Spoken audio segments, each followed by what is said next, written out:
If I could rewind the clock and I was allowed to make one video for my 22-year-old self on how to become a multimillionaire, it would be this video. Now, I know you might not know me yet, but these principles allowed me to unlock my potential over the last 5 years and make over 8 figures. I've distilled everything that I've tried down to these 5 principles. And these 5 principles have helped me go from a struggling engineer with over 6 figures in student debt, founding an online company, scaling it to 8 figures, selling that company by the age of 27, just before my 28th birthday. So today I'm gonna share with you what are, in my opinion, the 5 most important fundamental transitions that you need to undergo to become a multimillionaire. So let's get started. Number 1, you have to sell something. Now, whether you realize it or not, every time money changes hands, the thing that it's being exchanged for is something of value. So that means if you want to be able to make a lot of money, you need to be able to give a lot of value, which means your first step is to create something valuable enough to exchange for money.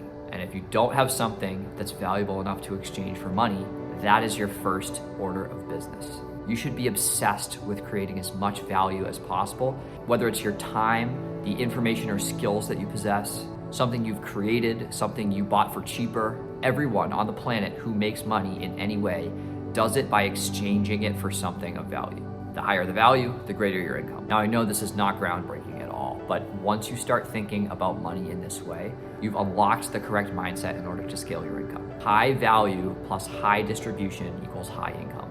And in my opinion, the best way to create something that's super valuable and distribute it super well and efficiently is to create something digital. So you need to figure out how you're gonna provide value digitally and how you're gonna distribute that value to as many people as possible efficiently.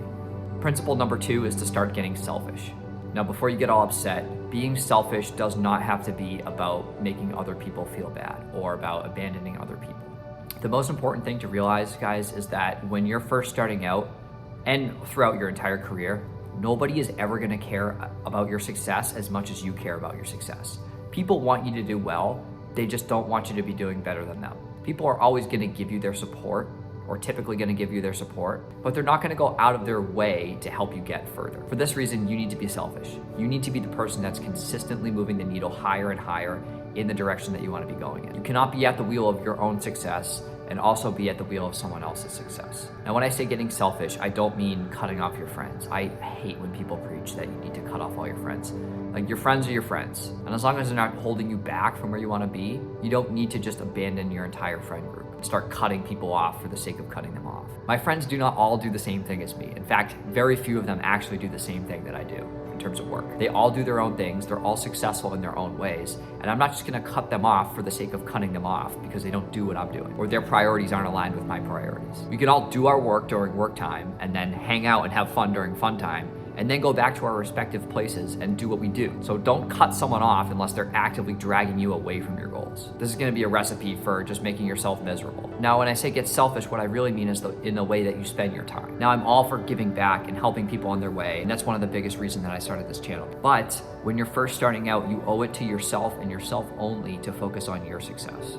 One of my biggest things is that you don't want to be splitting your time between multiple things, especially when you're starting out. And one of the aspects of being selfish that I'm talking about here is focusing on one thing and the fact that you owe it to yourself to give your all to one thing to see if that's really going to pan out for you. Start getting selfish in the ways that you attend to your body and you take care of your mind. Being selfish doesn't mean you need to put other people down. Being selfish is more about putting yourself up and focusing on the things that are going to drive your success forward, focusing on the KPIs of your life, of your mental health, of your physical health, of your business health, of your all-around health. Being selfish means eating the right foods. Being selfish means going to the gym regularly, to getting good exercise. That's what selfish means in my book. It's not about abandoning other people. It's not about putting other people down and respecting yourself enough to do the right things to your mind and your body so that you can succeed. Principle number 3, and this is one of my favorite ones, is get good at saying no. Now, this goes along with being selfish, but throughout your journey, you're gonna be presented with hundreds of different opportunities. Whether they're ideas that you're seeing in YouTube videos like this, things you see other people doing successfully that look really cool from the outside, or business proposals that your friends bring to you when they see that you're doing well. One of your biggest threats to success is monkey brain. See, our brains are hardwired to actively be looking for new opportunities to jump to.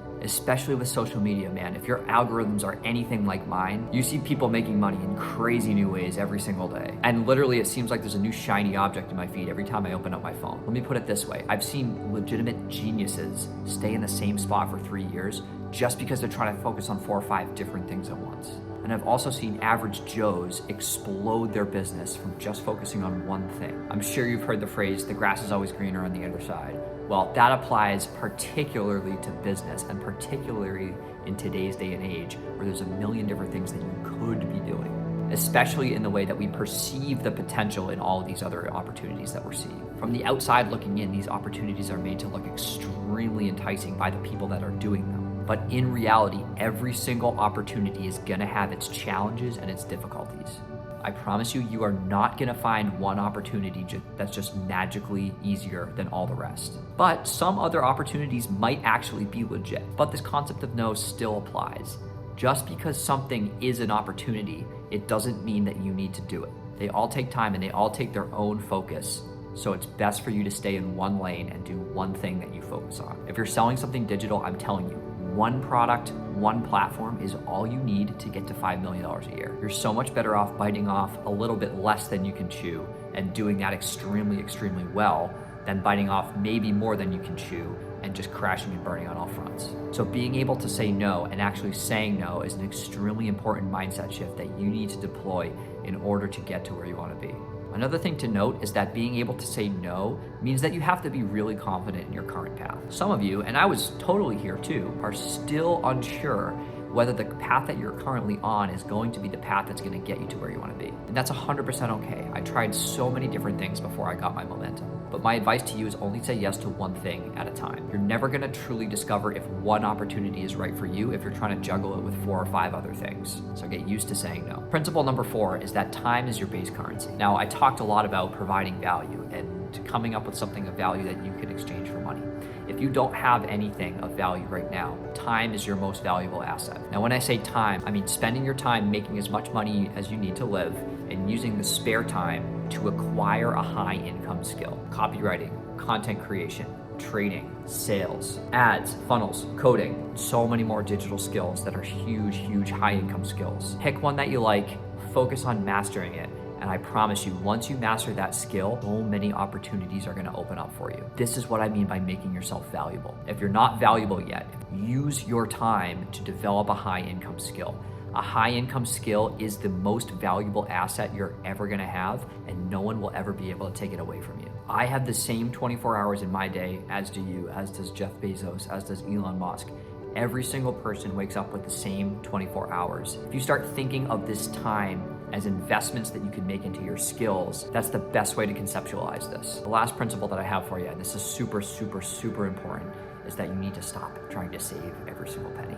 It's a scarcity mindset versus an abundance mindset. When I was trying to grow my first company, I was spending all this money on advertising, was making 0 ROI on my ads, but I kept spending money on the ads, and I was thinking like, is it worth it to just keep dumping money into these ads? Like, I'm not seeing any return. And return comes in all sorts of different forms. You can have a direct ROI, like a return on investment. Like I put $1 in, I get $2 out. That's the most traditional definition of ROI. But another more nuanced version of ROI that I like to apply is ROI in things that don't work, and learning what doesn't work, and learning how things work. If you spend $200 on ads that don't work, you think you're ever gonna run those ads again? You spend $2,000 to find a winning ad, and that winning ad performs at 3-to-1 ROI. That $2,000 was probably the best money you spent in the entire process. Some people, though, will be so scared to spend that $2,000 and feel like they're throwing it away because they don't know if it's gonna work, so they don't spend the money. Or they think it probably won't work, so they don't spend the money. Spend the money anyway. Figure out what doesn't work. Figure out how to make it work. The only way to get to a winning strategy is to burn through strategies that don't win. And the only way to cross off strategies that don't win is to either learn from someone who's already done it, which I'm trying to teach you guys as much as possible, or start spending money, or at the very least spend your time trying things that don't work. I spent something like $15,000 on ads that didn't work before I finally found a content strategy that worked. Then I made 40 grand in the first month of that content strategy. Listen guys, you only have to be right once, and spending money helps you be right that one time. We cannot think of money spent on strategies that don't work as money thrown away. I come from a trading background. It's the same thing.